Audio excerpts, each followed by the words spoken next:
உங்கள் வணக்கத்திற்கு தகுதியானவன் ஒரே ஒரு இறைவனே ஆவான். அளவற்ற அருளாளனும் நிகரற்ற அன்புடையவனும் ஆகிய அவனைத் தவிர வணக்கத்திற்குரியவன் வேறு எவனுமில்லை.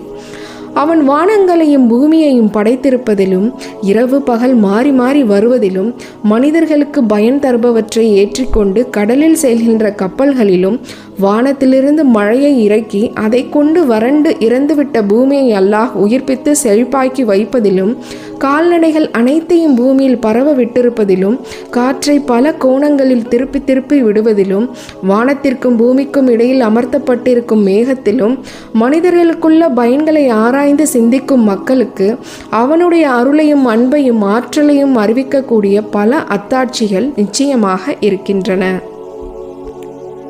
மேலும் அல்லாஹ் அல்லாதவற்றை அவனுக்கு இணைகளாக எடுத்துக்கொண்டு அல்லாஹ்வை நேசிப்பது போல அவற்றை நேசிப்பவர்களும் மனிதர்களில் பலர் இருக்கின்றனர்.